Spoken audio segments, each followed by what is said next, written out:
That was an illegal play. You cannot pull a running back. I didn't pull anybody. What? He fell into my lap, and he was pushing me, and I was just trying to not fall down. I'm like, I'm just, whoa!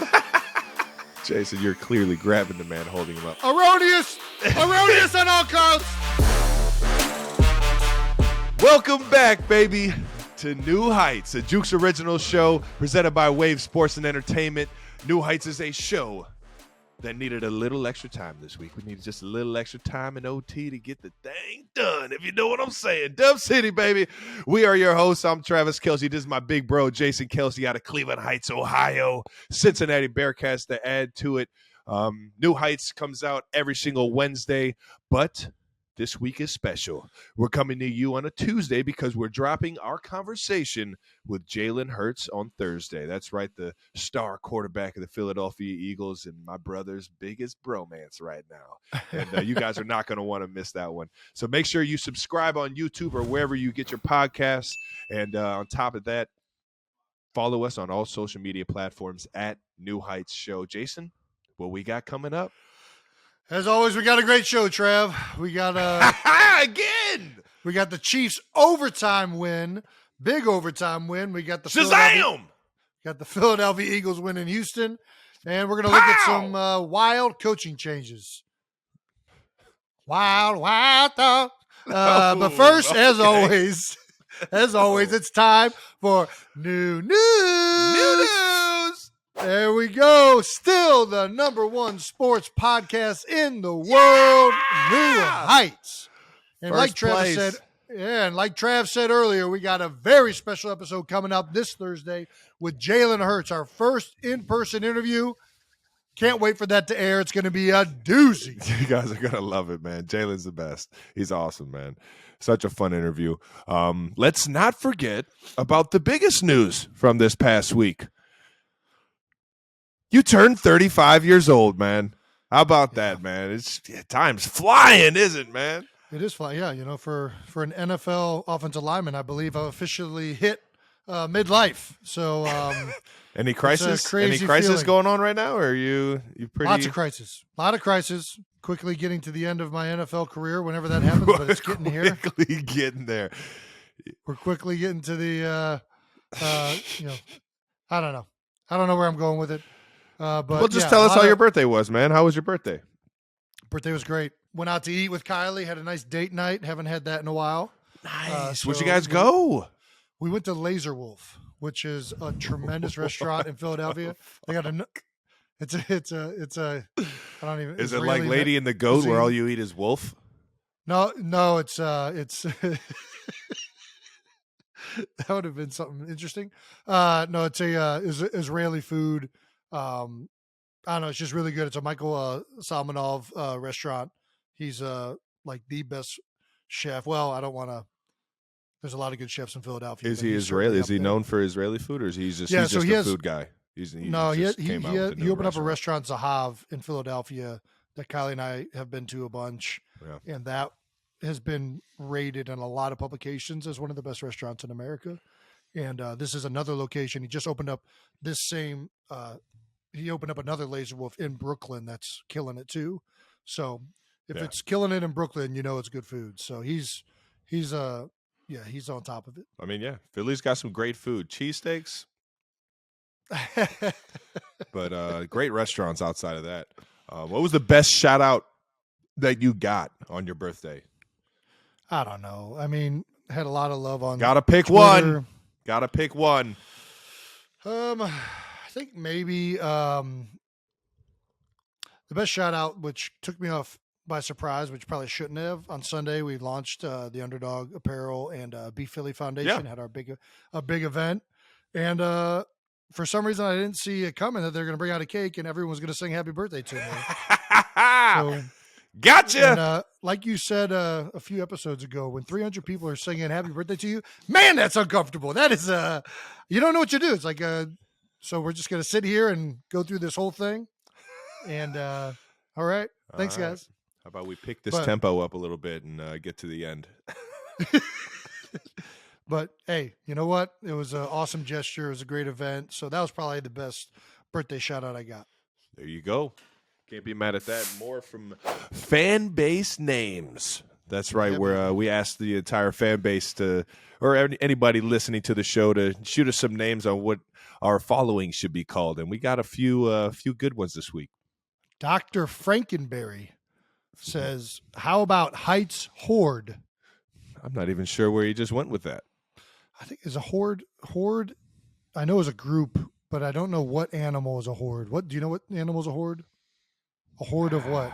A horde. I'm gonna say it's not like bison. Bison. Yeah, that sounds like it should be a horde, right? Herd, horde, a horde of buffalo, rhinoceros. I don't know. I feel like there's something with a horde. Yeah. Well. All right. Safe to say, since we don't know what it is, we're probably going to keep it moving. Thanks, Dr. Frankenberry. We got Charlie Beck, Travis and Jason. Just call us friends. You know what? Friends. I like that. New Heights friends. That's good. That's right up there. There's another one along the same line of like just a very neighborly name or a friendly name. There was another person that said New Heights neighborhood. I thought that was pretty good. It's clever. I like it. Yeah. It's very smooth. Kind of stealing from Mr. Rogers, but he hasn't been on air in a while, so. Shout out to Mr. Rogers, man. Yeah. Killing the Cardigan game. Null with the New Heights Scoundrels. The Scoundrels. Very hooliganish. Mm-hmm. Very, Scoundrel is like a hooligan, but like a pirate form of a hooligan, right? It's like a bandit. That's kind of what I think of when I think of Scoundrels. The New Heights Bandits? Hey, bad. New Heights Bandits? Hey. All right. This one I've seen quite a bit, but we're going to give Christopher Smith, the most generic name I've ever heard in my life, the credit for it. Christopher Smith. Yeah. Let's go, Chris. Hey, man. So I've seen this one all over. Little Yetis. I like it. I like Little Yetis a lot. There's also another. I've also heard Little Yetis and Big Eyebrow or Big Brows. I've seen that one. And then at the foundation event, there was another submission. This was an in-person submission, so it means a little bit more. Ooh. So we're going to give it some love. They put it on a card for you? On a card. On a card right here. And I'm going to read it right now for all of our guests. Folded it up. For all of our listeners. Well, it wasn't folded in half. I think I folded it in half when I put it in my pocket. Either way. New Heights Streakers. Tigers don't really travel in packs, but when they do form groups in the wild, it's called a streak. Little for your information. There you go. A little nod to Cleveland Heights Tigers, which is also a big reason why we chose the name New Heights. I don't know who gave it to me. I met a bunch of people. They definitely told me who to give credit for, and I forgot it. But thank you for your submission. The Streakers, yeah, man. It is one of the cooler things right now is how many people walk up on the street and love New Heights or in the game. I'm cool, going down the tunnel. So many people coming up and saying how much of a fan they are of the show, how much they love you, how much they hate me. But anyway, they're a big fan of the show. I had like obviously I had family and friends come in for the game. It was a Sunday night game. Had a good crew, and a few of the friends of friends, all my friends invite their, friends to come and enjoy the game. So it's people that I haven't known that I'm going to meet after the game. And everyone is just like, I mean, the show is great, but let's be honest, Jason's way funnier. It's like, yeah, it's a story of my life. Jason's just, he's Jason, and I've always just been trying to catch the fucking guy. I think in both of our circles, I think that circle thinks the other person's funnier because they've heard all of our jokes and don't think we're any funny any longer. So I get the same thing on my end. The love of the new, man. You gotta appreciate everyone saying what's up about the show. It's obviously it never gets old hearing everyone talk about how much they appreciate it, man. It's been so cool. Yeah, back to the fan base names though. I don't really know where to go with it still. Horde of zombies. Oh, that's what it is. A horde of zombies. The New Heights Zombies? The New Heights Zombies? I'm not a fan of zombies, man. You don't like zombies? Nah. You're just you want to talk about a focused creature right there.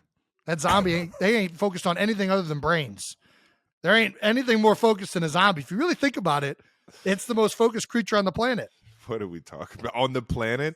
It doesn't go to the believe bathroom. It doesn't Jason, need anything. Jason, It's you sole fucking focus. believe in zombies, but you don't believe in underwear. This shit doesn't make any fucking sense. Well, we're living in the world of imagination slightly. We're on the internet, anything happens. I think, I don't know. That's a focused creature. If you talk about, eliminating distractions, I don't know anything that eliminates distractions more than a zombie. Every little bit of your imagination. How did we get to the Willy Wonka and the Chocolate Factory? You're just using your imagination. We live in a fucking world of fucking. Well done. Yeah. So moving on to fan mentions of the week. As always, thank you guys for all your questions and comments. Please keep sending them, man. We love doing these. And let's answer a few of them real quick. From Joe W. Quote unquote, Jason, can you please comment on the Bo Allen story from going to Vegas that he told on the Green Light Cast? Yeah. And shout out to the Green Light Cast. Yeah, obviously. Chris Long. Long. We love those guys. Yeah, he's one of the people that I reached out to when we were talking about doing this whole thing, a guy that I look up to in this business for sure, and was just an unbelievable teammate of mine. So another set of good brothers, man. The Long brothers. You ain't kidding.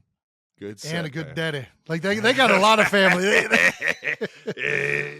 Can't forget they about old Howie. A lot of talent in that family. God dang, man. All right, what do you want to recap the story so that people listening kind of know about it? Yeah, I mean, I only know it from really Bo Allen's perspective, so I'm kind of interested to hear what you say about it. But long story short, you guys were going to Vegas.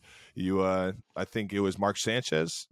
Mark Sanchez, yep. Sanchez went up to Bo yep. Allen in the hot tub and said, "If I get you a flight, you come into Vegas with us." And he said, "Sure." And I guess you walked in and said, "I'll pick you up on the way to the airport." And you showed up with absolutely nothing but what you had in your pockets and what you had on. And everybody else has like suitcases because it's a weekend trip or whatever. And you just went up there commando and ready to have some fun in Vegas. I'm not gonna lie, I don't really get I don't think that this is that crazy of a story. Like, I went to Las Vegas, I knew there was gonna be stores there to buy clothes. Some of the best stores in the world. Yeah. I didn't feel like carrying a bag through the airport. What upset me more about the story was I think I had just found out through watching Bo tell the story that Mark bought Bo's ticket. He didn't buy my ticket. It's some bullshit.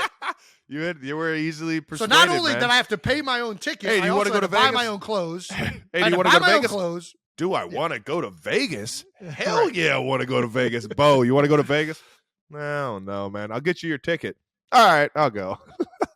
I will say you got to be harder to persuade, man. I will say I don't do that very often because I did find out on that trip that it's not too easy finding clothes in my size. 2X, 3X in Vegas. It's an international city, so you're not finding too much of that. Yeah, a lot of European cuts and a lot of very slender fitting clothes. No big and tall section? Suited.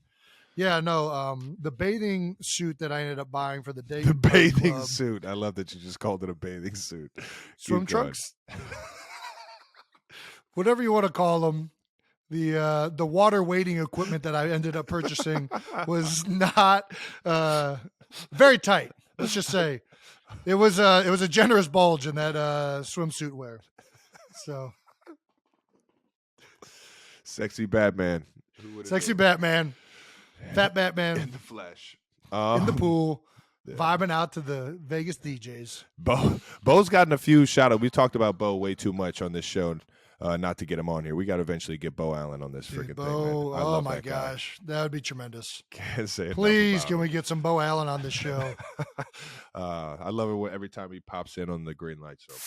How's it going, guys? Want to take a second to shout out one of our sponsors, Harry's Razors. Now, I might not be the first guy that comes to mind when you think about shaving and skincare, but let Jason Kelce set the record straight.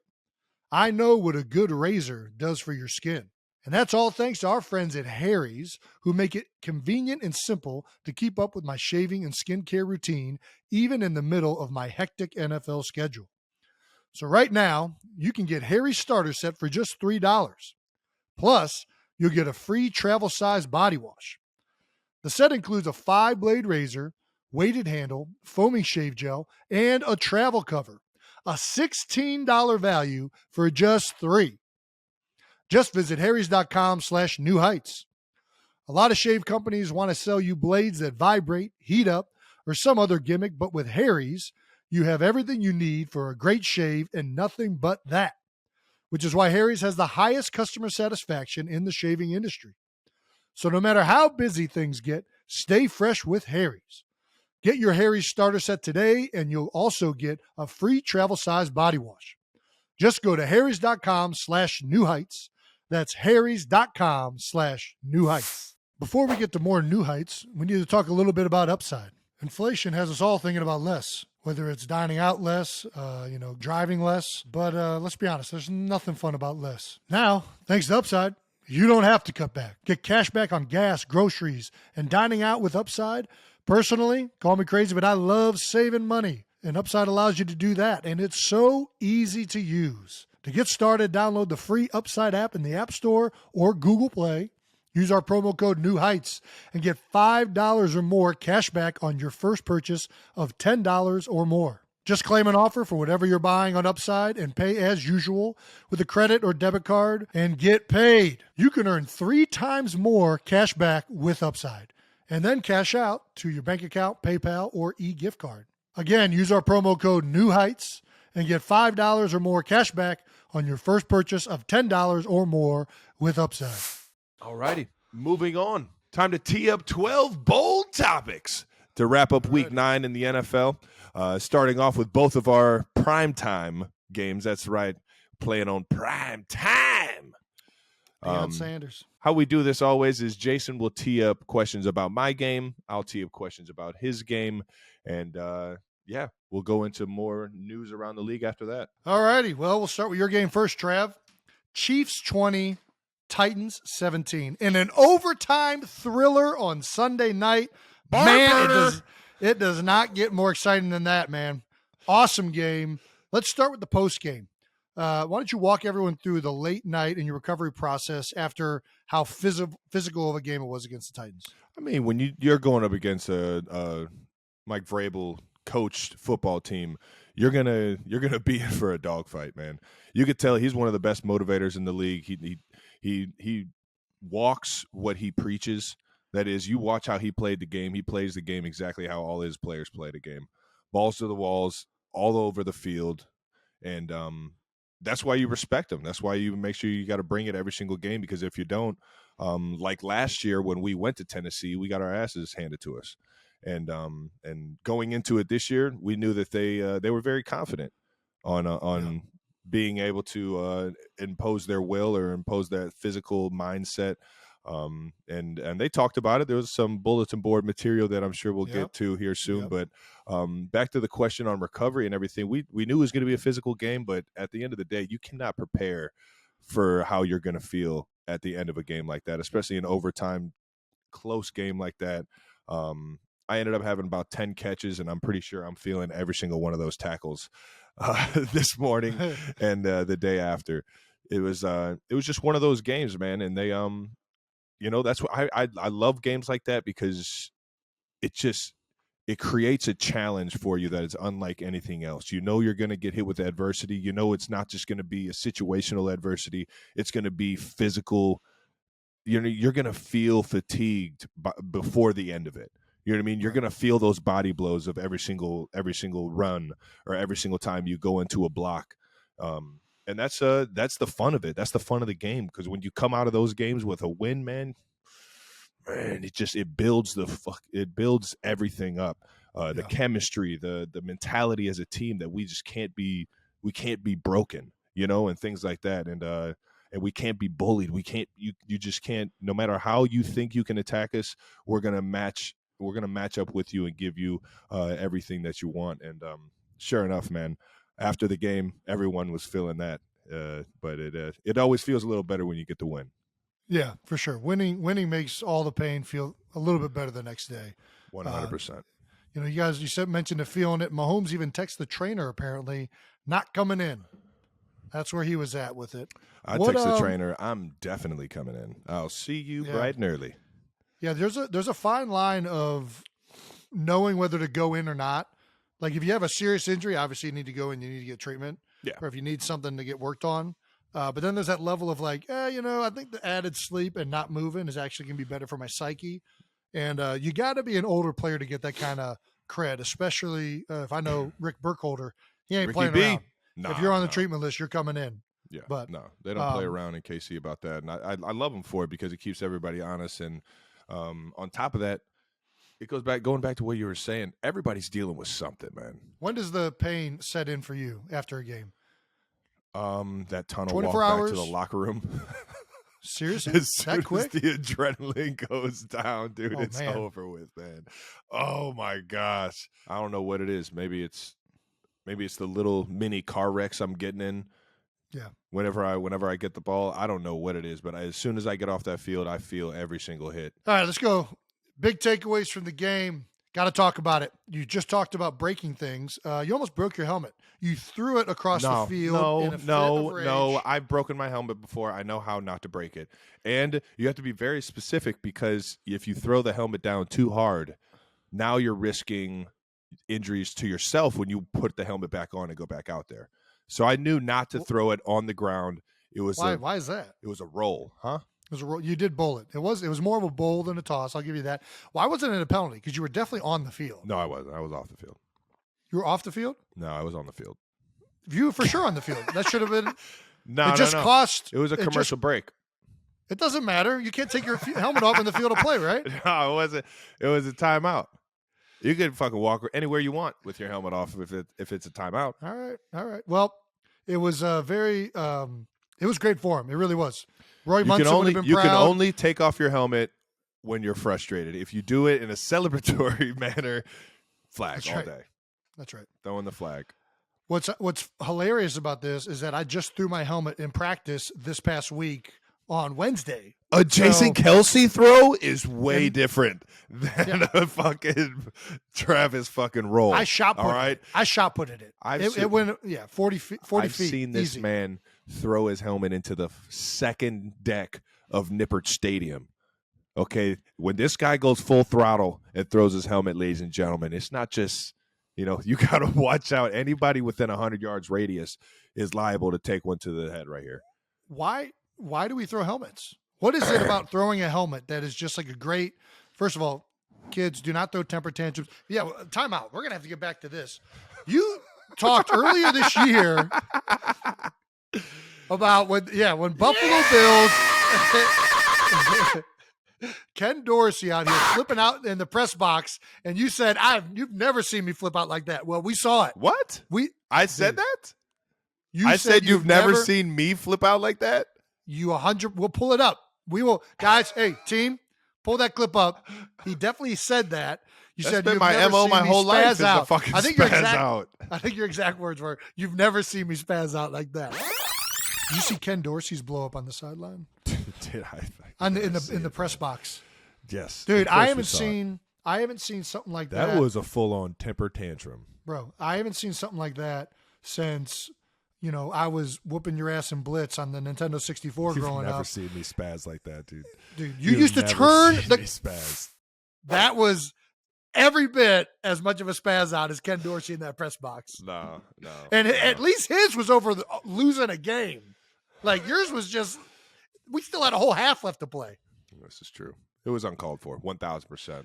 And I should never fucking do that, let alone in a moment like that where I've already shown that I screwed the team over, and then to show even more frustration. All that does is just negative energy on negative energy, and then you become a meme, and then Twitter takes over. And as long as you win, it's funny. Let's talk about what made it so frustrating. The Titans are, for some reason, a frustrating team to play. Obviously, they're very physical. We had a little bulletin board material leading into the game from Jeffrey Simmons. He said, I watched tape, so I'm looking at the offensive linemen that we have to play against, and I'm very confident that we can go out there and dominate. I'm looking forward to the matchup up front. Is bulletin board material real? Do you guys look at that? What else about the Titans makes it a frustrating matchup? I mean, just the physicality. They got great players over there, man. Yeah. The fact that they hold you every single, it was crazy. I feel like the Titans, New England, The Raiders did it this year to you, where they're McDaniels. just like holding you at the line. Is that frustrating?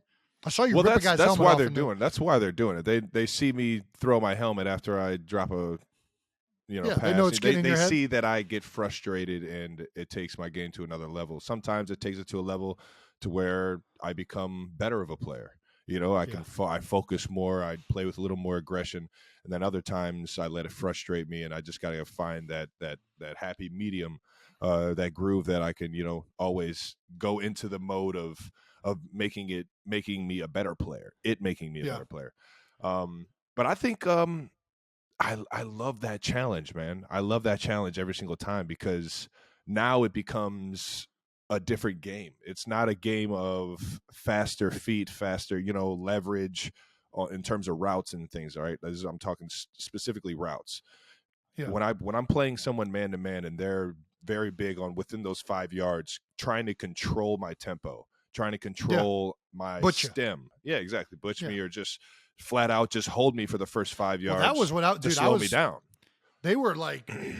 They were outside. The old hands. lobster technique, man. That is Who's number 20? Yeah, we talk about you throwing your helmet. Not only did you throw your helmet, you threw another guy's helmet, and he got the penalty in the red zone. Well, I mean, it's because he bear hugged me. He bear hugged me. He did bear hug you. It was for sure a bear hug. I've always been a guy where rules. I feel like in the past I put a lot of trust in refs throwing flags whenever I'm getting held, and about midway through my career. And this came with playing the New England style defense. I have a mentality more so now that when I'm playing a team that I know is going to be very physical at the line, is going to try and put their hands on me and grab and control me, I have to be the aggressor.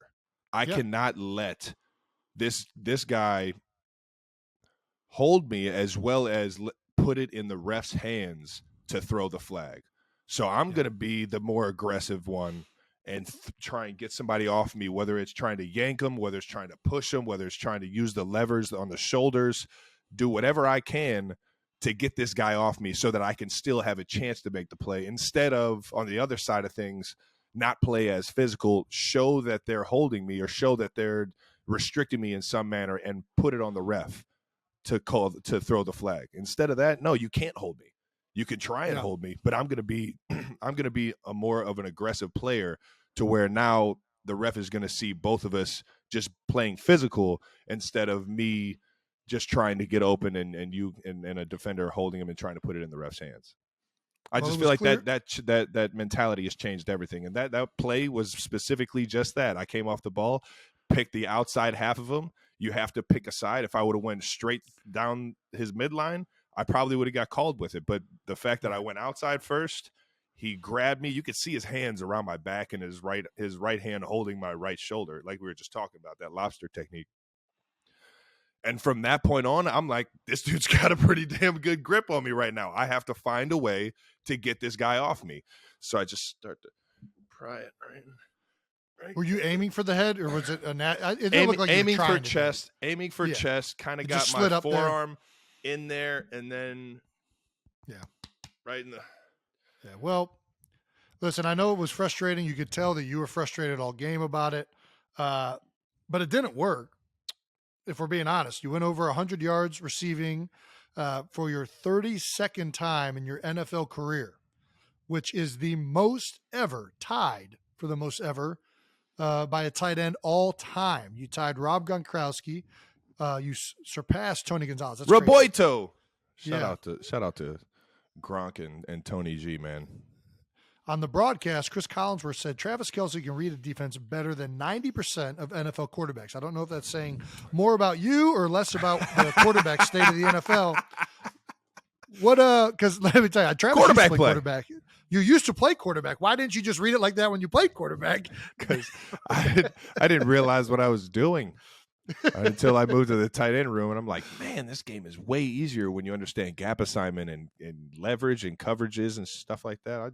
I was just back there trying to run around and play backyard ball when I was playing QB. But thanks, Collinsworth. I appreciate the shout out, and I'm definitely reading defense. I feel like the only way to play offense is through the coach's mind. What are the intentions of the play caller? And on top of that, how is that play being taught? Yeah. You know what I mean? We're calling this play on 3rd and 5 because they're a big man team. All right, well, what is the quarterback's thought process if it's man? Then on top of that, what is it if they switch it up and go some type of zone on us? What is his progression? How is he reading it out? What's the number count to the boundary? What's the number count to the field? How many guys are, you know what I mean? How are they going to sound? Like, the defense has always got to be a sound defense, right? Every gap has to be accounted for. Every zone has to be accounted for, quote unquote. That's what they rely on. So if I know that, if I know what all their pieces are supposed to be doing, I just use it to my advantage and just kind of manipulate the defense in terms of stem and timing. 30-second time. Most times, everybody tight end going 100+ yards or tied.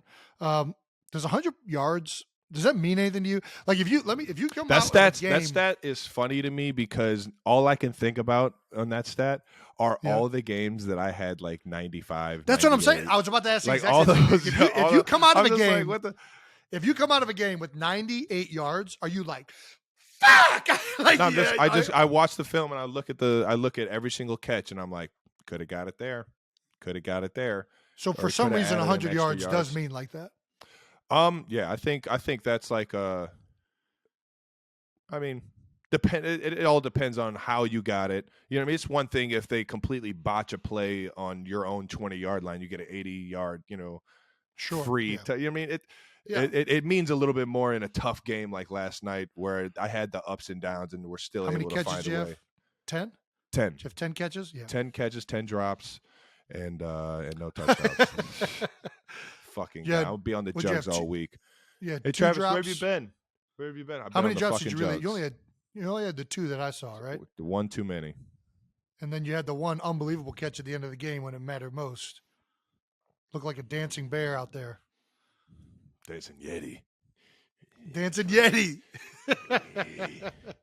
Well, let's talk about a quarterback that you definitely can't read a defense better than, and that's Patrick Mahomes. Patrick Mahomes last night, 43 for 68, 446 passing yards, 63 rushing yards, and 2 touchdowns. What is Mahomes missing besides an invite to new heights? He's got everything. Mahomes Magic, baby. We got to get him on the show. Pat, we got to get you on the show. I mean, Mahomes, it is insane how well that guy is playing right now. It is just completely willed the team, man. Just absolutely willed the team through the ups and downs. His ability to just find a way, 3rd and 15, find a way. Crucial moments in the game, find a fucking way, man. Yeah. That's what I like the most about it. Man. Love playing with him. He kept going, interception, whatever. Everything's moving along. Things are going wrong. That's the mark of a great leader, a great quarterback, is how can you weather the storms, man? How can you continue to persevere? And he has just been so impressive all season long for you guys. His whole career. Yeah. No, exactly. Well, it's fun. That's man. enough love. You know, that's you're enough never love out for of Pat. it. Easy, that's enough love for Pat. Easy, okay. Right. We've been on the Jalen train all year. All right. Yeah, we're going to keep going on the Jalen train. We got that interview coming up on Thursday. Make sure you tune in. And we got the Chiefs D. Chiefs D allowed a total of 10 yards and a single first down in the second half. I watched the game and I didn't even realize it was that crazy of a second half for that defense. I'm not going to lie. Going into the game, my thought process going into the game was, if this game is close in the second half, it is going to be tough for Kansas City because Derrick Henry only gets better as the game goes. They're a running team that gets I think the last, 6 games he had over 200 yards rushing or something like that. Like some crazy stat. I can't remember what it is. I think it was against the Texans specifically. I think that stat was. He had that multiple games in a row, I think. Damn, that's crazy. Even if it's King Henry for a reason, 6. Man. You're right. Exactly. That guy definitely gets better as the game goes on. And you look at the way that they're built. They're built on their run game, right? And I was like, I hope if I'm the Chiefs, I want to get out to an early lead and make them one-dimensional, make them a passing team in the second half, and then the game's over. And the fact that it was close, I was kind of like, all right, how's this going to go? Are they going to run all over the Chiefs in the second half? And your guys' defense completely shut them out, man. That was an amazing performance by the D, I thought. Huge performance. Spags is always a guy that gets us over the course of the season. His defenses every single year get better and better as the season goes on. Yeah. I think it's all on recognition, how guys are trying to play us, and then on top of that, just defensive players understanding their role, not jumping out of gaps, not doing things like that. Chris Jones, you can't say enough about how that dude's playing right now, man. The best D tackle in the game. I don't care who you're talking to. I don't care about what this dude Aaron Donald has done in the past 5 years. This year alone, Chris Jones is playing absolutely lights out. You can't freaking stop him. You put 2 on him, still isn't enough. Then you add our linebackers, Bolton, Willie Gay. Guys are flying around, filling gaps. It's just it's a fun defense to watch get after it. Guys are making plays in the back end. It's one of those things where I finally see everyone starting to mesh together. We got help from our young rookie Trent McDuffie finally getting back in action after a few weeks being injured and being on IR. So we're finally starting to come back together, be healthy, have the whole defense back at it, and have all the pieces. And sure enough, Spags is just making sure that everybody's at the right place at the right time, because the past couple games, defense has played freaking lights out, man, especially in the second half. Well, let's go inside the game-tying fourth quarter drive to take it into OT. Got a fourth quarter, 3rd and 17. Mahomes scrambles for 20 yards for the first down. 3rd and 9, scrambles for 14 yards to the end zone to bring the Chiefs within 2. And then the 2-point conversion, what's he going to do? Scrambles again. Put the team on my back, baby. Put the team on my back. What Magic Mahomes, man. He's just taking so it dynamic, over. You've seen it before, man. He can do it in so many different ways, with his arm, with his feet. He has an unbelievable knack of feeling the game out, man. That was a huge running drive ability. His running ability in the pocket or behind the line of scrimmage has always been something that everybody praises. His ability to get out of the pocket, still feel good about throwing it anywhere on the defense.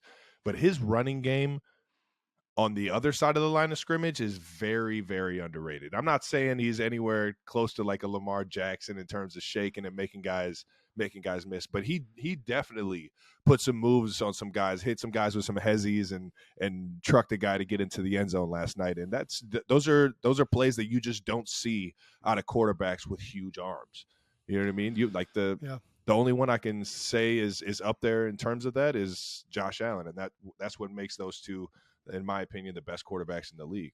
But it always gets me juiced up when I see 1-5 make a crazy play with his feet, because that's just a dagger to the defense. You know what he can do with his arm. You know what he can do once he gets outside the pocket, and now you have to find a way to get him down with his feet, and he's still making guys miss.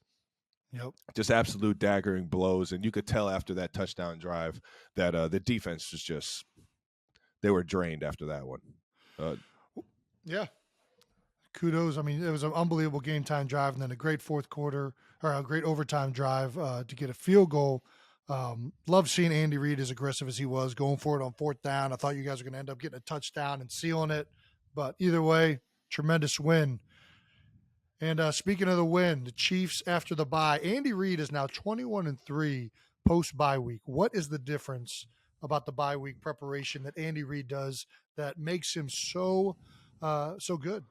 I mean, I think it's a combination of a few things. We talked earlier on the podcast or on the show about if you give Coach Reid extra time, he's going to put together a flawless game plan. On top of that, he's just going to be that much more well aware of what the defense is, trying to do or how they're trying to stop us. And you mix that with middle of the season, having the bye, being able to relax mentally and just take a deep breath. And you know what I mean? We were talking about how the bye week was so big for the physical of this, but even more so for the mental, being able to just break the routine, step away from the game for a few days. Stop eating cheeseburgers for a little bit. I would think it would, the cheeseburgers would go up. Well, you just talked about how Andy Reid is just a cheeseburger maniac. You guys have cheeseburgers on the plane, cheeseburgers before the games, cheeseburgers for night meetings. You don't take a bye week from the cheeseburger? No. You just get the ones you want because you can only get a certain kind in the building. And now you got time to go to Five Guys. You got time to go to In-N-Out. You got time to go to Red Robin? Were you about to throw Red Robin in with those two? Red Robin. We get Red Robin on the plane, so yeah. What is your burgers? Is Five Guys or In-N-Out right now? Go. Five Guys. Whoa! You're gonna have a lot of people upset with you about that I love decision. Five Guys, man. A lot of West Coasters going to be very upset about that decision. Don't shoot me. In-N-Out is delicious, but you can't beat a Five Guys burger. You can't beat a Five Guys burger. There's something dirty about a Five Guys burger. Like, it feels like you get it in like the back of an alley. It's like greasy. It's like I don't know what you guys put in this or how you made it so delicious. I'm about to get I know it's going straight to my arteries. The secret menu. You want animal sauce? Like no. Listen, I want that secret grease. I feel like I base all burgers on how they go out. Yeah. So yeah, they all taste good when they're going down. But how is this thing coming out of me is what I'm really basing this off of. In-N-Out is worse going out than Five Guys? Yeah. Really? Yeah. I feel like mine's the opposite. There's so much grease in the In-N-Out, or the Five Guys, but I don't care about it. What else is another? What's your favorite fast food burger? Are we count? I would say In-N-Out. You just gotta have a Five Guys isn't. If it's not doesn't have a drive-through, it's not fast food, right? Five Guys is fast casual. All right, it has to have a drive-through for purpose of this debate. Has to have a drive-through. What are your top three? I'm not gonna lie, man. I think Burger King's got the best fast food burgers. Dude, I've been saying that for years. Did I convince you of that? I've never heard you talk about Burger King outside of the Burger King hands. The Whopper? Double Whopper with cheese? It's the best. You don't even like mayonnaise though. Why do you like the Whopper? I get no mayonnaise. Like mayonnaise. No mayonnaise, no onions. What do you, bro? I don't even know if you're a qualified Why don't judge. you just order mayonnaise? Fuck the burger. Just order mayonnaise. What does that make any sense? That I want the mayonnaise on the burger. Yeah. No. You don't eat Either mayonnaise way, on its own. I'm going Burger King and then Wendy's, the Baconator at Wendy's. Can't go wrong. All right. And what's three? And I'm going the triple decker, by the way. Three would probably be In-N-Out. In-N-Out's up there. It's probably one or two. That counts for sure. It's definitely got a drive-through. It's not a national brand. You know, it's limited in certain jurisdictions, but West Coast, pretty good. Yeah. Mountain. I used to love Wendy's, and for those of you that don't know, there's a Wendy's right across the street from Cleveland Heights High School that I had every day for lunch. Every day for lunch, I would get 2 JBCs. For those of you Wendy's rookies, that's a junior bacon cheeseburger. We're going straight value menu in high school. 2 JBCs with the dollar. 2 5-piece nuggets, which I don't even know if they do 5-piece nuggets anymore. I'm not sure. They used to do spicy nuggets too. Yeah, I think they still do that. But that was a killer. 2 5-piece nuggets, a Frosty. That was my lunch every day in high school. And then I would go back into the cafeteria, get a honey bun and a fruit punch. And then I'll go practice. I don't know how I was able to make that. Kiwi strawberry Fruitopia?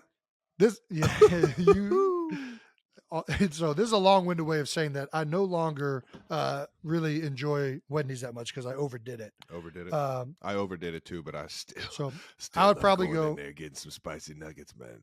I would say number 1, Burger King. Number 2, McDonald's. If I'm going, it's just because it's so available. It's so available. It's so available. I'll go with you on the breakfast side. I can't go to McDonald's. Well, yeah. For lunch or dinner. I can only go for breakfast. Breakfast is unbelievable. You can't beat a sausage, egg, and cheese McMuffin. But anyways, we're on burgers. Anyways, I think it's just because McDonald's is so accessible that I think of it. It's like always something that I can always go and get a quarter pounder, double quarter pounder, and slam it down, and I'm going to be happy with it. A Royale with cheese? Royale, which is nice. And then 3, I just can't go In-N-Out because it's not on the East Coast. I can't do it. And I can't go Shake Shack. Shake Shack there's not a drive-through. It's not drive-through. Yeah. I mean, that was because there's nothing better. You know, Shake Shack does that bun. Their bun, they only cut it all the way until like they leave that last, like, so it like opens and closes. You know what I'm talking about? Like the bun is in 2 pieces. So, and it's always at the bottom of that little pocket that they hand you to you in. And then those last couple bites are just the juiciest, greasiest, cheesiest. I'm going to go number 3, Steak and Shake. And it's actually it's a patty melt. I got one right down the street. I'm going with the Frisco melt. And with the strawberry shake on the side or chocolate shake on the side, depending on the mood. The straw fries, man. Straw fries, skinny fries. Yes, that's Gets right. you every time. It's a nice switch up. Moving on to Eagles and Texans. That's right. The Eagles 29, Texans 17. A way closer game, especially throughout the first half, than I think everybody expected. But they came ready to play.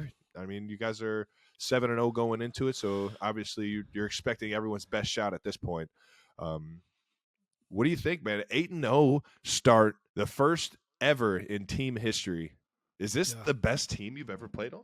I don't know. We'll find out. I think we're a really talented team. I mean, 8-0 is great. Don't get me wrong. It's a good start. It's really hard to win every single week in the NFL. So much of what matters in the NFL and so much of what counts happens at the end of the year that, the season always goes like this. And right now we've been just like, we've been down in games and whatnot, but I mean, I don't know how many second halves we've even been losing in. Yeah. I'm very much more focused on how we're going to be at the end of the year. This is something that we're continuing to get better at. It does not matter. Well, it matters, but it matters more about how we continue to improve. Every team in the NFL is going to continue to improve until the end of the season. And if we don't do that, we're going to be on the outside looking in of where we want to be. Yeah. So I think, to be honest, 8-0 is great. Cool that we're the first team in Eagles history to achieve that, but it is not at all a part of the goals of our team season-wise. Yeah. Well, it didn't necessarily look like it was a Philadelphia Eagles playing. It looked like it was the Philadelphia Jason Kelce's, because you were the featured back on every single play. I don't think I've ever seen a center get featured as much as you were the entire night, which is kind of obnoxious. And I don't necessarily obnoxious? know. I don't know. What are you how talking much, about? I don't know how much I appreciate it. Because why? Because you just get. Why aren't they talking about the rest of the O-line? You guys have the best O-line in the quote unquote best O-line in the NFL, and we can't get Jordan Mailata or Lane Johnson a feature on any of these run plays where they're blocking their asses off. They just got to show you in motion. That's fair. We can definitely give more O-line love. But I'm just happy they're talking about offensive linemen in general. I'm tired of watching Chiefs games and them talking about Travis Kelce catching footballs. Yeah, they need to talk more about how he can't catch the fucking football. But I do love me some Jason Kelce highlights, man. Obviously, you in space is fun to watch. You want to talk about a dancing bear? Kurt Herbstreit tweeted about Jason after the game. I know T. Kelce and Jason Kelce are funny and very entertaining, especially with their New Heights show. All right, shout out, get the show, get a little shout out, man. I can't beat it. Both have bright futures in the media world if and when they choose. But in the meantime, I enjoy the hell out of how they both play the game. So good. Jason was a clinic reel last PM. And always love the shout outs, Kirk. I'm right there with you, man. I love some Jason Kelce. I just think it's a bit obnoxious you guys go to him on every single successful run like he was the main one that broke it, okay? Miles Sanders is back there making dudes miss left and right, and we're worried about Jason helping out a 3 technique or getting to second level. It's usually just going to the second level. Yeah. For every pull block or down block, there's somebody blocking a big guy and making sure that I can pull around and go get the little guy. So that's the reality. It's a good scheme. That's how you know your coaches play to your players' strengths. There you go. Good coaching. Jason, are you feeling like this is like the most love that you've had in a season to date? Like in years prior, you've gotten a few shout outs, you've gotten a few, highlights of you on a screen here and there, but I mean, you were literally one of the features of the game, and they had you come on to the podium after the game. I don't know if I've ever seen a lineman get called to the podium. That was pretty cool after a Monday night game. So I don't know. That's yeah. Pretty dope. I think I'm getting more love this year that is like unearned love than I've ever gotten in my career. I think there were a few of those plays where you did absolutely nothing, but just kind of get in the way. And they're just like, this guy's a Hall of Famer.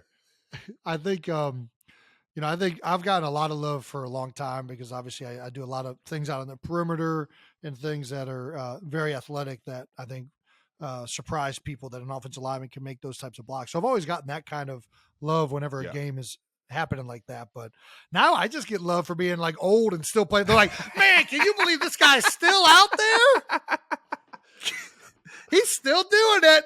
Look at him. Hey, look at Grandpa run. Yeah.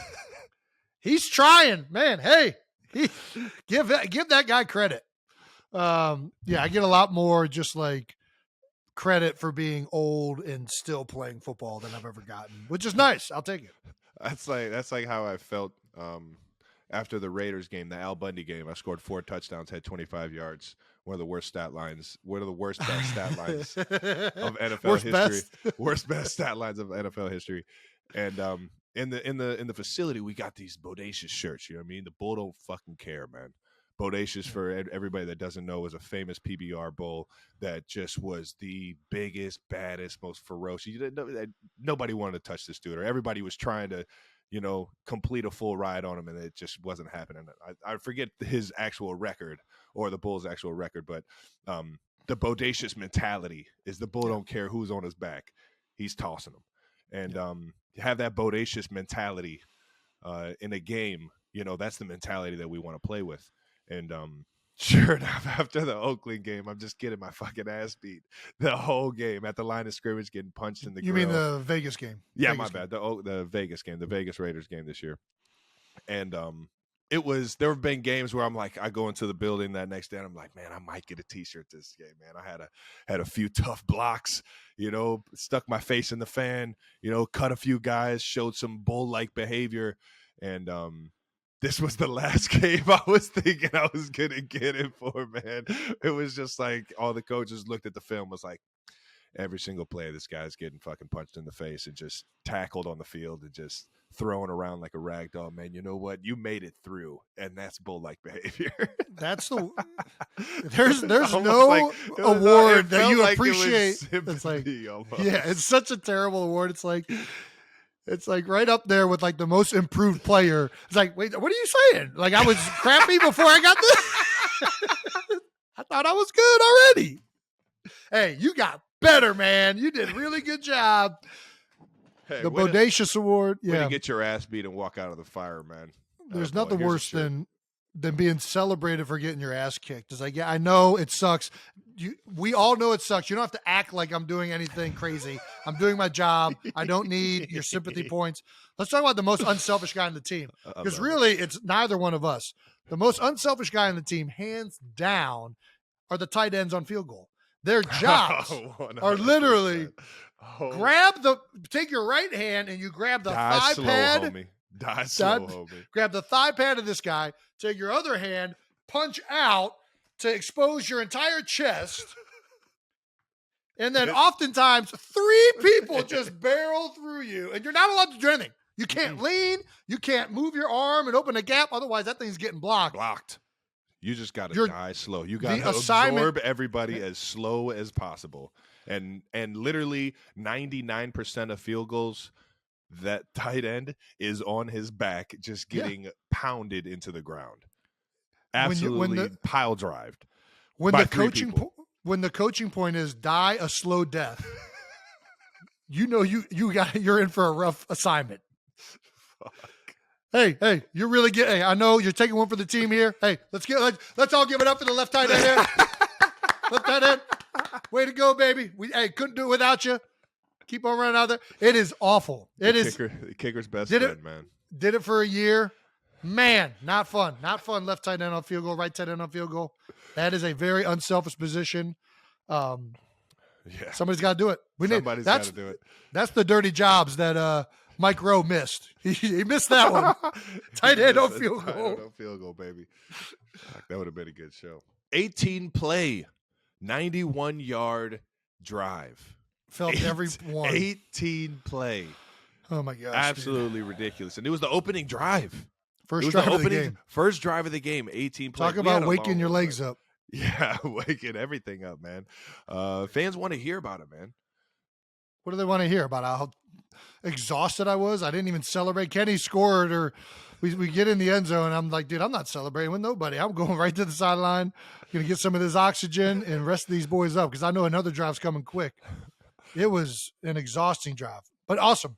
I mean, whenever you can do something like that, it feels good as an offense. When it's a booster, man, for sure. You get multiple third down conversions. Jalen making big plays to keep the thing alive.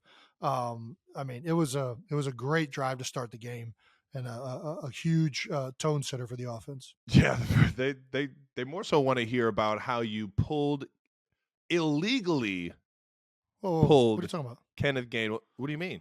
That was an illegal play. You cannot pull a running back. I didn't pull anybody. What? I didn't pull anybody. You held the man up and yanked him. He was falling into. I couldn't do anything. He fell into your arms. That's going to be your argument. He fell into my lap, and he was pushing me, and I was just trying to not fall down. I'm like, I'm just. Whoa! I didn't pull anybody. Jason, you're clearly grabbing the man, holding him up. Erroneous on all counts. This man, if you ain't cheating, you ain't trying, man. You heard it from Jason Kelce. Take us inside that final drive, though, to seal the game. Hurts ran for 14 yards on a 3rd and 15. Well, leading up to that 3rd and 15, it was only 3rd and 15 because I had an illegal man downfield play that put us into that situation. RPO, or you just get excited? It was RPO, and it was kind of like, I was engaged at the line of scrimmage. I think it was a ticky-tacky call, another way of saying bullshit, ladies and gentlemen. Anyways, I didn't think it was a good call, but whatever. It got called. So for those of you that don't know what an RPO is, it's a run-pass option. That is, it's a run play for the offensive lineman with a few short routes by the wide receivers or running backs or anybody out of the backfield, not getting the handoff. And it's, so there's times where the throw might go out to a wide receiver and the linemen are still blocking the run play and get caught downfield. Yeah. Anyways, so we're in 3rd and 15. We call a draw play, and I make the block on the linebacker, but I can tell by the way the linebacker's playing it that he's really not interested in playing Jalen. He's just trying to force the play. Mm-hmm. So I kind of just try to shove him aside, but he kind of clips my knee, because I wanted to hit him and then get another guy so we get the first down, right? Every good man gets one. Every great. So I get clipped and I start falling like I'm falling out the bar, and I'm stumbling over here, and Jalen jukes the crap out of 3 guys. The only reason he didn't get the first down on his own is because I grabbed him. So I was like, "Well, let me come with you." I remember this one. It slowed him up. And then the same guy I blocked first is the guy that causes the fumble. And then everybody's like, "Kels, great job hopping on the ball." I was like, did anybody witness that I just caused this entire situation to happen? He was restricting Jalen from making my guy that I should have, if I would have just kept blocking that guy, Jalen would have juked those other 3 guys, and it would have been a first down. But instead, I tried to do too much.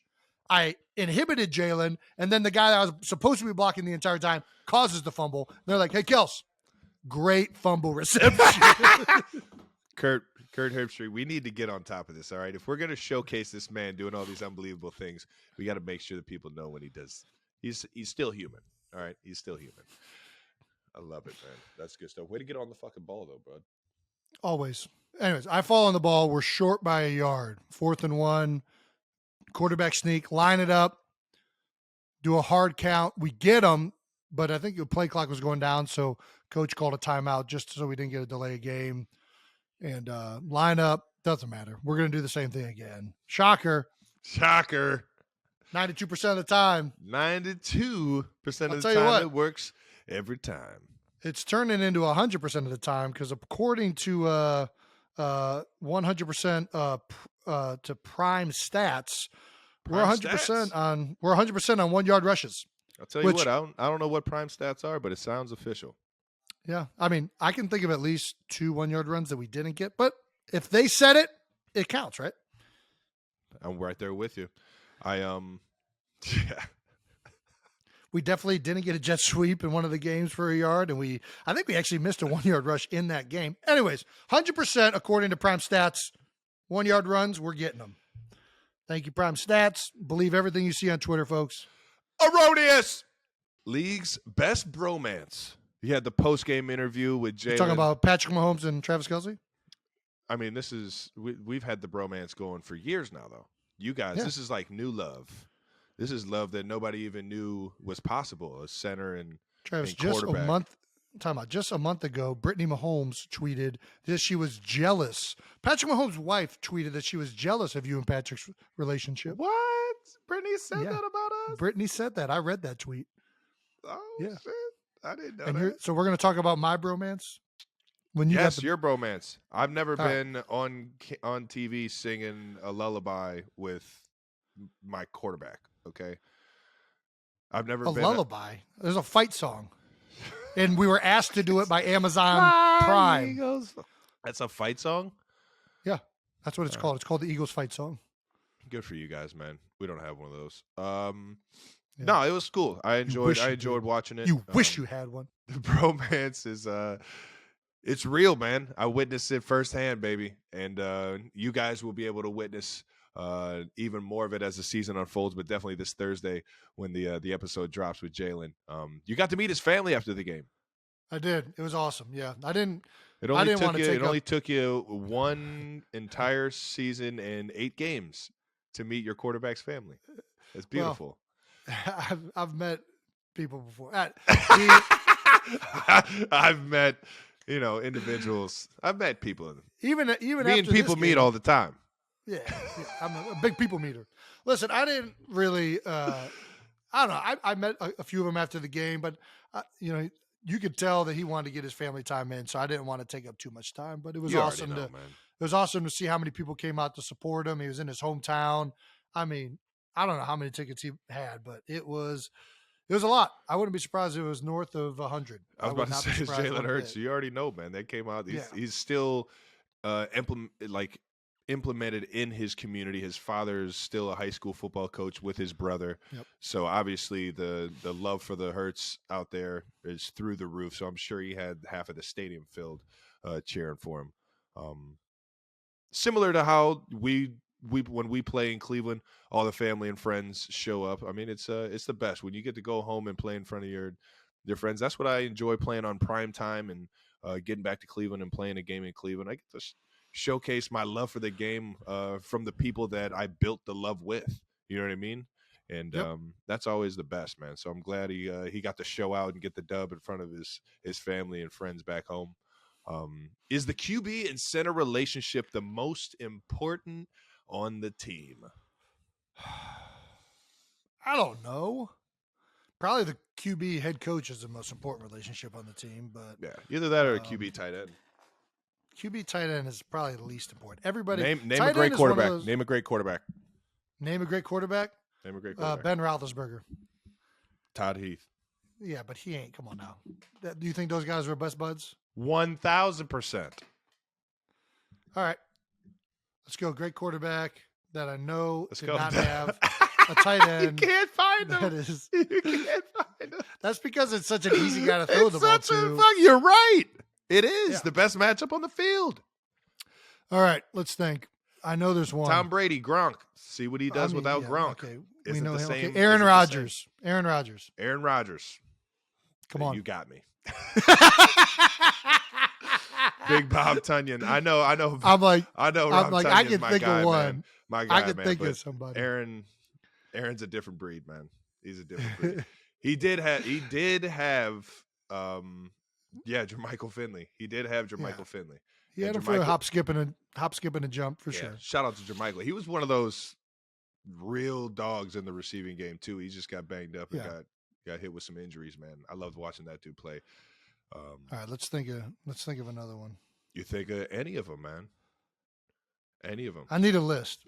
in front of me to do something. Peyton, like this. We're gonna figure this out. Peyton had a great quarterback, great tight end in Dallas Clark. Yep. On top of that, when he was and Tammy, when he was in Denver, he had Julius Thomas. Yep. Notorious for having a great tight end everywhere. I think we're throwing the word great tight end very loosely around here. I think a lot of these guys get made to look because their quarterbacks are unbelievable. I think a lot of these guys you probably would not have seen much from if they didn't play with those guys. But, whatever. You I'm can not say that about everybody on the team. Well, yeah. I mean, that's a big part of it. I mean, but there's certain guys that produce with those quarterbacks and they go other places and produce there. And I mean, there's guys that produce because they're also good players, not just because they played with like a great tight end or a great quarterback. Yeah, but tight end is probably a little bit more important than the center quarterback. The center, for sure. Not 0% chance. Whatever, man. Man. I will say this though: the tight end is an important person to have because they kind of bridge the communication across everything happening. They're involved just enough in the run game, just enough in the passing game that they kind of know everything that's happening in the game plan more than most of the other positions do. So they're oftentimes the guys that I like to go to ask what they think about things, or it's a position group that because of their hand being in everything, they're good guys to know. So maybe you're right. Maybe tight relationship is more important than I'm giving it credit for. Just saying. All righty. Player insights. Hold on. I got one more, man. I got one more. So we had the interview. Yeah. With Jalen? And it was awesome. It was so cool to just kick it with him. But do you feel like your guys' relationship got a little bit? I do. I actually do really do. Well, I think, I mean, we had a tight relationship before that, but I think anytime you sit down for 2 hours and talk to somebody about anything, you're going to become closer from it. You're going to find something new. There's things that I learned in that interview that I did not know before, not just about his career, but just about him. It ended up being a great way to connect with a teammate. And I think we're definitely closer having done that interview. No question. Nice, man. Can't wait to get Patty Mahomes on here. Get closer with him. It's going to be the best. All righty. Maybe I'll have the courage to ask him one day. All right. Go on. Player insights on NFL storylines. NFL, let's just put this out there. Let's put it out there in the universe. Patrick, do you want to come hang out with me and my brother on my show? Fucking dweeb. I got other things to worry about, Travis. All right. Let's say it. We've been talking about this for years. All NFL games should be played on grass fields. Man, it is a joke. Take care of your players, man. It is so ridiculous. My feeling of my body after a game on turf than the feeling of my body after a game on grass. Yep. I can only imagine if the game I just played against Tennessee was on turf. I barely walked out of that thing, and I know it's magnified by 10 whenever I play on turf. Every single step in the fourth quarter you feel in the knees and in the joints and the ankles. At least this is just for me. I don't think you're alone in this. I think that is a league-wide. Hate playing on turf. I think it's silly. The ground's harder when you hit it. More concussions happen on turf because of how the players' helmets hit the ground. More injuries in general because of the style of turf there is. Some cleats grab more. Some cleats sit on top of the turf differently to make it more of an unstable surface, which puts more pressure and strain on your joints and your everything in your knees. Scientific. Okay. Oh, yeah. No, for real. I do not play around with this shit. I count every single game preseason, how many games I got on turf, just so I can mentally prepare. You count preseason how many you have on turf? Yeah. So it's I definitely am aware of which games I'm going into our turf games. And on top of that, whenever we practice on turf, fuck that. I'd rather practice in sleet, snow, thunderstorm with a chance of getting struck by lightning than to run inside on the turf. People, keep in mind, this is from people that are both over 30 years old and have a lot of built up damage to their joints. I did not feel this way in college. I loved turf. I preferred turf. High school, I thought turf was the coolest shit ever. You felt so fast. Me? You remember that AstroTurf field that freaking Lakewood had? I remember Lakewood, baby. it was like I could run. I felt so fast on that thing. And then you'd slide on it, and it would rip the entire first layer of your skin off. But we're no longer the only ones that feel this way. We know now that a lot of guys feel this way. Packers, Devondre Campbell. This is 2 weeks in a row we've had players get injured on turf fields. I think it's time y'all take some of that money y'all make off of us and invest it in grass fields for every team around the league. The turf is literally like concrete. It has no give when you plant at NFL. I've seen a lot more injuries of guys just putting their foot in the ground and tearing an ACL on turf. Obviously, it's liable to happen on grass. I'm sure it's happened before where it's just a freak injury. But there's something about the turf and either the give or how the cleats sit on top of the surface and just put more strain on those joints. It just makes more sense. There's so many more benefits. Even if you just rolled out some fresh grass in an indoor stadium, there's new ways to get it all to kind of grow together and mesh together to where it's thick enough. There's so many different ways. There's so much they know how to do it out here. We know they know how to do it. We know. I mean, they got UV lights. They got it rolled up like carpets. There's ways to get grass if they want to. Yeah. I mean, listen. I don't know what all the injury statistics say. I do know that anecdotally, I know without question. I know without question that everybody prefers grass and that people feel much better with their joints, their knees, all that stuff after they play on grass than when they play on turf. You done? Yeah. All right. And I think and we know that they know how to do this because with the World Cup coming to the USA, the World Cup only lets you play on grass. Only. And there are stadiums that they are going into, about their players. including Jerry World in Dallas, where they are going to put grass down for that World Cup game because that's the only way they do the game. So it can be done, and it should be done, in my opinion. It doesn't matter if it's indoor, outdoor. We grew up in Cleveland and had grass all year round in our front yard. It didn't matter if it was snowing. It didn't matter if it was, you know what I mean? You can maintain grass anywhere in the States. It doesn't matter if you're up in Buffalo, down in San Diego, or down in Texas somewhere. It doesn't matter where you are. You can maintain grass and get it to grow together to where it's a safe surface. That happens all over the world, man. I just don't understand why the league hasn't. I feel like this is on the PA at this point.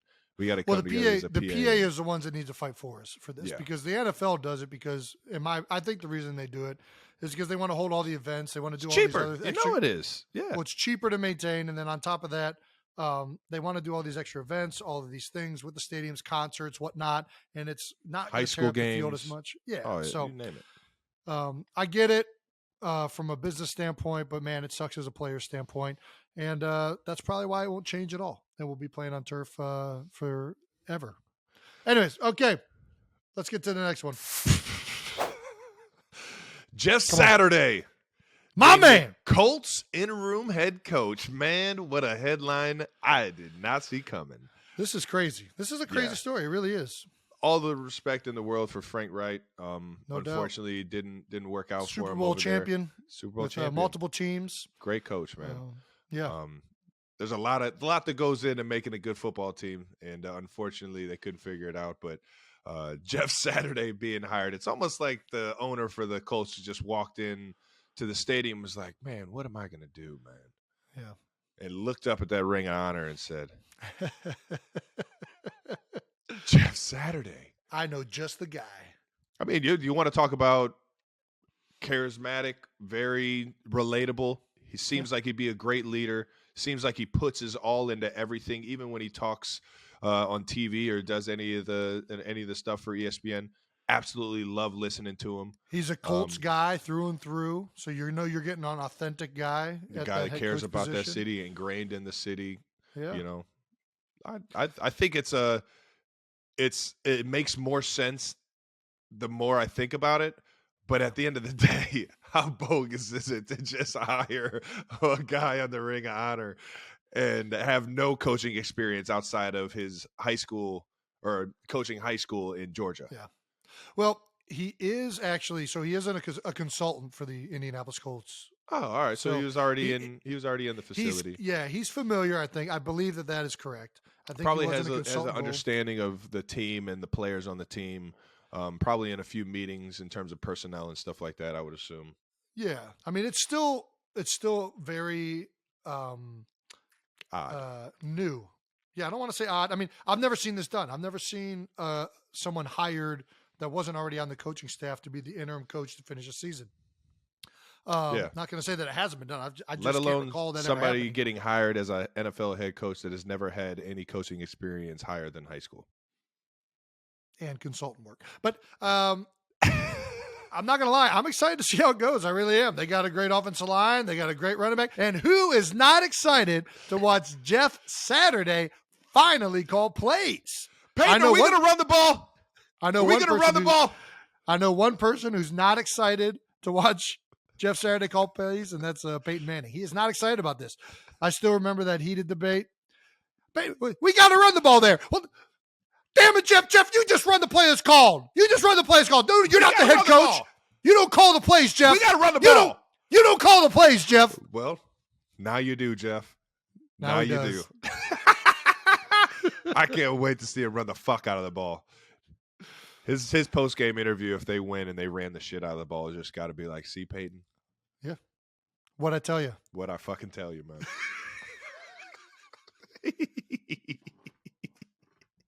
Oh, this is gonna be awesome, man. I can't wait to see how they turn out, man. I'm genuinely gonna be invested for the rest of the season now, though, because of my appreciation for Jeff, but just how much of a zoo the Indianapolis Colts just became. I mean, dude, we switch quarterbacks. You bench your quarterback. Yeah, it's going to be interesting to see how it goes. New Heights Stamp of the Week. New Heights Stamp of the Week. We give a shout out to anybody really, but for the most part, guys in the NFL or sports in general taking their game to new heights. And Jason, who you got this week? I got Derwin James, New Heights favorite. That's a familiar name. Yeah, a New Heights favorite right there. 9 tackles, 4 solo, 1 sack, and 1 signed baby. That's right. He signed a baby? He did something that Travis Kelce wouldn't. He signed a baby right after the game. I don't know if he was listening to the show and found out what it's like to really give the fans what they want. What did he do? Was it on the forehead, on the arm? Where? No, I mean, the baby had a onesie. I gotta know. I gotta know for next time. So I signed a baby in the correct, because you can sign a baby anywhere. You can sign a baby anywhere. That shit just doesn't register to me, man. I just can't you can sign put wherever you want. Marker. I hate having Sharpie on me. I can only imagine. Putting baby it on doesn't a baby. know any better. Baby's got shit in his pants. You You think he cares about a Sharpie on his skin? What are you talking about, dude? You think it's worried? Oh, I got a mark on my hand.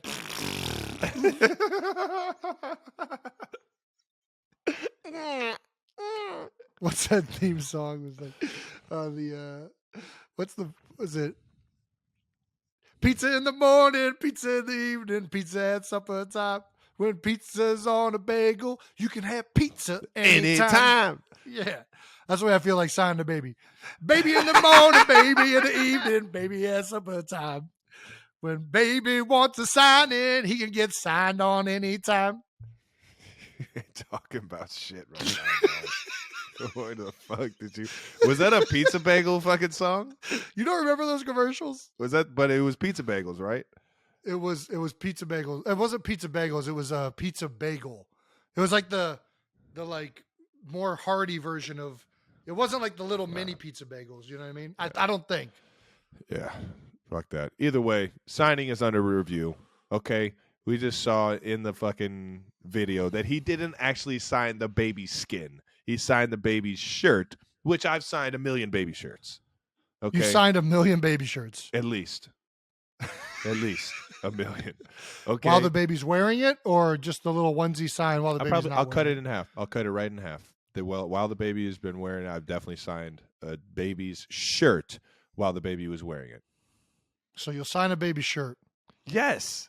I don't know. I cannot be the only one that thinks putting Sharpie on a baby is I don't know. I guess I might be. I just don't get it. Shout out to Derwin James for taking his game to new heights and signing a baby, because Way to go, Derwin. Not all of us can Way sign to be a baby. a great NFL player and appreciate your baby fans.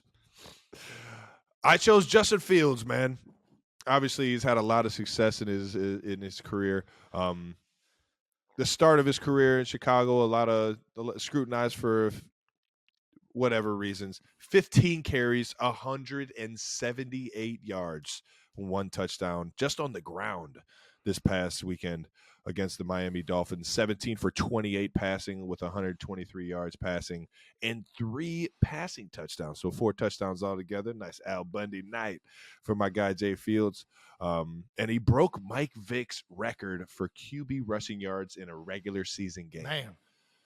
Wow. We grew up in the era that absolutely idolized Mike Vick. So that stat or Human that record highlight right reel. there, that record right there is it hits a little bit more. And I think Justin, hell of a way to take your game to new heights, man. Breaking Michael Vick's records ain't no easy thing. And only thing is next time just gotta get the dub, baby. Gotta get the dub, make it feel a little bit sweeter. But way to take your game to new heights. Way to go, Justin. All right, let's get a look ahead to Week 10.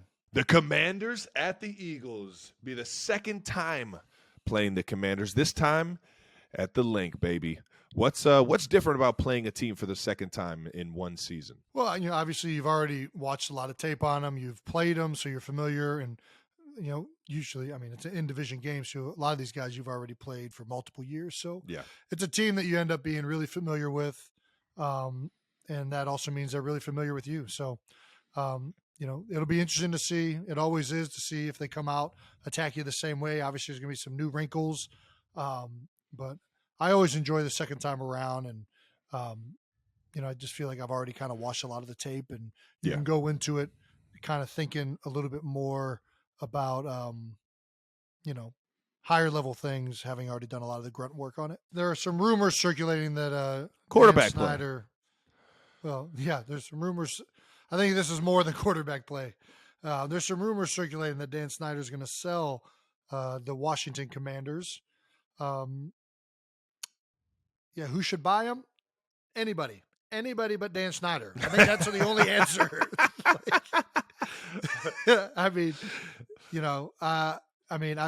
I don't know what is going on with that organization. I know we're about to play them. I'm not trying to talk trash. It just seems like there's a lot of outside noise. There's there. a lot of shit going on inside that facility. Matthew McConaughey, Jeff Bezos, Jay-Z, that sounds like an incredible contingent. It might be, I think that's pretty cool. I'm sure Eagles fans would love to play Matthew McConaughey and hear some, awesome pregame speeches from you think if he owned the team, he would come down and give pregame speeches? It's Matthew McConaughey. He's a great talker. I would never be able to take that serious if he walked in and you wouldn't be able to take Matthew McConaughey serious. Fuck! Dude, he's a gem. He is 1,000%, but he's an actor. He is an actor. Let's be honest.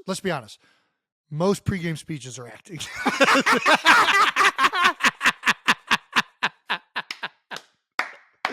Especially the one on the field in front of all the cameras. Let's be honest. You're right, that's why I don't like doing them, man. They just don't feel genuine at all. All right, we'll break them down. Kelce, you got us. Yeah. Tonight, boys, is the night we become men. You almost bought a team once. You almost bought the New York Mets with A-Rod and J-Lo. Yeah. Almost happened. An allocation that almost went through, man. We almost almost owned the Mets, man. That was about to be crazy. It was through a friend that was managing some of A-Rod's cash that I knew from up in Cleveland, and sure enough, the connection came together, and we were like, you know what, let's do it. If we're gonna make a run at it, I'm down to shock the world and become a baseball owner. I've always wanted to, have a piece of the Cleveland Guardians. Because they gave me so much excitement growing up as a kid. I knew I was never going to be able to actually swing a bat for them. So why not get in as a minority owner?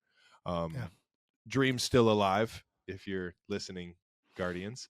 But either way, man, I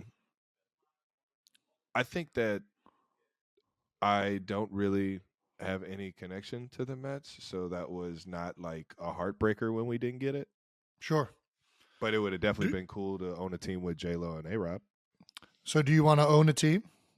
And does it Yes. matter what team? Do you want to own one of like the big four, like NFL, NBA, I just want to be a NHL, part of another organization. Major League Baseball?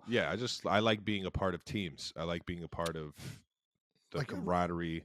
What about pickleball? Would you buy a pickleball team? I would be one of those owner players if it was a pickleball team for sure. Can't be a player. We're talking about just owning. Not as exciting for pickleball, but No? sure. Why Ping not? pong. Player owner. NASCAR. Nah. I can't sit there that long and just watch circles. Have you ever been in a conversation of owning a sports team? No. Nobody wants me to own a team. They think I'm too much of a loose cannon. Every time I've applied, they're like, Kelce, you're going to say something too stupid, and we can't let you own the team. So, yeah, they don't let me do it. Anyways, there you go. I don't know if anybody's going to buy the Washington Commanders or not. I do know that they have a really good team. They have a lot of really good players. And I hate that they have to deal with this type of distraction. But, all right. Jaguars at Chiefs. Jags beat the Raiders to snap a 5-game losing streak in Week 9. We already played the Jaguars. This is a game I'm looking forward to because I'm not going to lie. I love it when people have personal relationships and connections playing in a game. Andy Reid, Doug Pederson. So many ties from being a player and also being a coach. This is going to be an exciting one. Yeah. And I don't know who I'm rooting for. I love both all you guys so much. Are you fucking kidding me? Listen. You don't know who you're rooting for? Well, listen, if you lose, it's just another reason why we're better than you. But I think Another reason? What? Don't start this. All right, you're right. That's fair. You've never beat the Chiefs since I've been on the Chiefs. That's true. It's very true. Anyways, the ghost of Doug Pederson is coming in. The ghost of Doug Pederson. He's going to come in with that visor energy, and he's going to put a whooping up on them Chiefs. No, listen. I'm not going to get into him putting a whooping on us or us putting a whooping on him. I'm genuinely going to enjoy seeing Dougie P. Fucking love that guy just as much as you do. Got a lot of respect for, how he coaches his players, the attention to detail, how much effort he puts into putting together a game plan. And on top of that, they got a young team that flies around, man. They got a lot of crazy athletes. Yeah, they're a really good team. They've lost a lot of games that they probably should have won, and I think a lot of that comes down to because they're a young team. Yeah. But the talent is there. You see it all over the field. Their defense, you watch them play. They're big up front. They fly to the ball. Caldwell has them playing like unbelievable football on that side of the ball. And offensively, Trevor Lawrence, they got a lot. We just talked about how dynamic their running game is. They're going to be – they're a very, very tough team. And I know that they just had a 5-game losing streak, but they can beat anybody on any day. Yeah. Without question.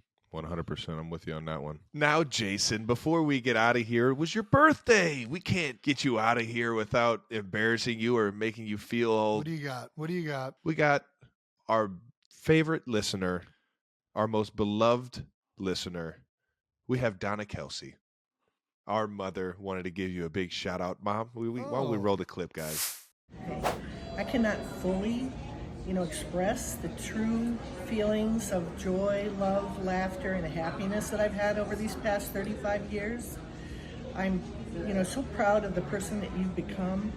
Not just the athlete, but also the husband, the father, and the charitable giver. Your journey has humbled and inspired me over time, where you expect more of yourself than what people have labeled you as. You definitely have written your own narrative. I do have a funny story to tell, though. You were in the O-line house at University of Cincinnati, and one afternoon you called me and you said, Mom, I need some money. I'm like, what do you need money for? And you said, well, I was sitting in the bathroom, and I just put 50 pounds on because I had to become an offensive lineman. And apparently, I didn't know my own strength. And I'm like, what are you talking about? And so you said, well, he pushed himself off of the sink to try to get himself to stand and in order to stabilize himself. And while attempting to do that, the sink ripped off the wall and a huge flood ensued. And my advice to you was, well, don't you know you need to keep your arms and your hands inside the vehicle at all times? But anyway, just a little thing to share, and happy birthday. Love you, Mom. With the Underdog Love you, Mom. shirt Oh, my on. gosh. What an epic story. The interesting stories of Jason. Really. Listen, you got to love when Mom's fat shaming you. It's just the best. This guy can't even. But the real question is, what were you doing on the floor of your bathroom? On the floor? No, I was on the toilet, Mom said. So, what's the true story, or were you coherent enough to remember the true story? Or I was coherent. I pushed down on the sink to get up. I didn't think it was. I thought it was secure, and apparently, when you're 300 pounds and you push down on a sink, it might come detached from the wall. There you go. You heard it. You heard it from Mama Kel's first, ladies and gentlemen. All right, that might not be what happened. All right. This guy was blacked out drunk. I was drunk at a party and I ripped a sink out of a wall. All right. And everybody want to hear it? Okay. Are you happy now? Do you have your laugh? Talk about letting the whole field everybody know about your problems in college last week. This is your way of getting me back. Yeah, Mom, tell an embarrassing story of me from college. So happy birthday, Jason. That's the best. I heard that's the best part of being a parent is telling all the embarrassing stories of your kids in front of them. Man, yeah, they were not happy when I ripped that sink out of the wall. Though that was, I was just a young. I think I was my freshman year.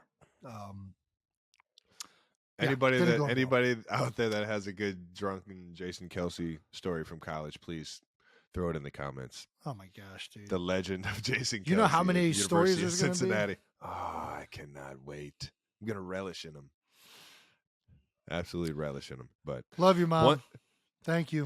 Thanks for sharing that, Mommy. Well, that wraps up the 10th episode of New Heights. 10. Doesn't it flies we by? Are 10 in. It was a long episode, but they feel like they fly by every time. Sure hope you guys still enjoy listening to them. This is a really exciting week, though, because we have a special interview coming out Thursday with my man Jalen Hurts, quarterback number 1 for the Philadelphia Eagles. You guys are going to love it. I'm telling you. You're not going to want to miss that. And to be honest, all I really care about is that we loved it, and we did. It was a good time. I got to connect with my teammate. I got to connect with my brother, and it was a great conversation. So we're looking forward to that airing on Thursday, so be ready for that. Also, make sure you subscribe on YouTube to the New Heights channel so you know when new videos drop, and also listen and subscribe wherever you get your podcasts. Once again, ladies and gentlemen, New Heights is a Jukes original. Presented by Wave Sports and Entertainment. Follow the show on all social media platforms at New Heights for fun clips throughout the week. And of course, as always, thanks to our producers. We love you guys. We appreciate all the hard work. We know it isn't easy dealing with us knuckleheads, but we sure do appreciate you making this as fun as we're having out here. So thank you guys. And until next week or until Thursday. Yeah. See you guys next Thursday. Thanks for the beers, by the way, production crew. Thank you. Thank you guys.